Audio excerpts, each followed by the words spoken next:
Got something on your mind, dude? Not particularly. Not interested. Yes? Yes? What? Got something on your... Not particularly. I suppose you're going to nag me until I cough it up, aren't you? Nothing is private anymore, it looks like. There's no escaping it, I guess. So be it. My wife's name was Neyama. She was the Yukatis enforcer who shot me out of the sky, if you remember. To do with the war. Upon meeting her, I knew right away that she was strong in the Force. That's why she was able to shoot me down. Neyama was a marvel of a woman. Fiery, determined, smart. She dragged me to the capital and foiled 3 of my attempts to escape prison. Oh, and that body. Well, yes, that. Needless to say, I eventually won her over. That was after I kidnapped her upon being broken out of the Yukatis prison, mind you.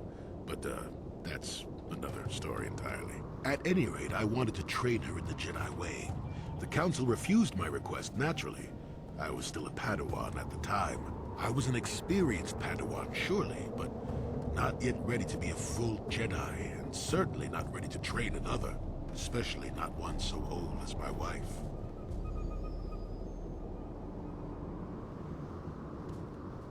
I did. I wasn't the first, and I won't be the last. The problem with self-righteous folk is they think they're more right than everyone else. I believed in her and trained her in secret. I ignored her willful nature. I loved her too much to see fault in her. And she loved me too. I know she did. At the time, our love was a shared bliss. Better than anything I had known before or since. Exar Kun is what happened. Neyama was inspired by Exar's promises of a new golden age. She wanted to join him. She came to me, pleading with me to throw aside what she called the decrepit trappings of the Jedi, to join her in Exar's war.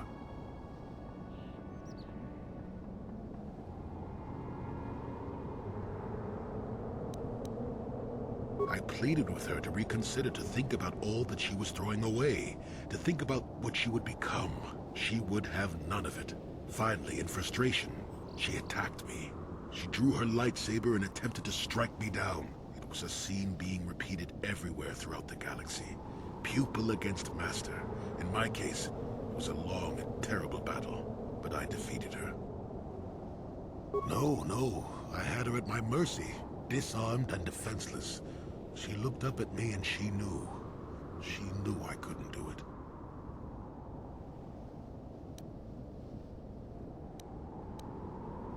But I should have. Sometimes I convince myself otherwise, but it's no use. She had fallen to the dark side when she raised her saber against me, and I let her go.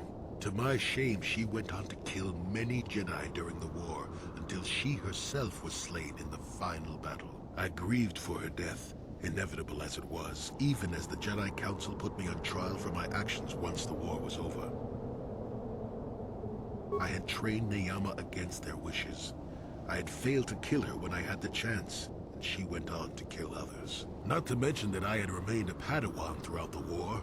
A formality, perhaps, but with a trial, it had to be decided if I was worthy to become a Jedi at all. It was a travesty, of course.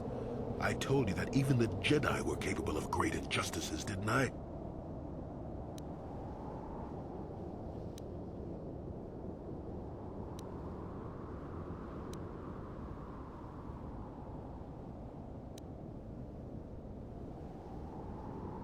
Of course I deserved to be punished. They found me innocent anyway, even though I deserved every punishment and more. They let me go. Mitigating circumstances, they said. I deserved compassion, they said. They said I had learned wisdom the hard way.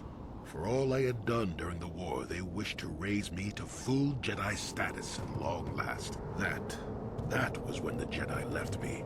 That was when they failed me.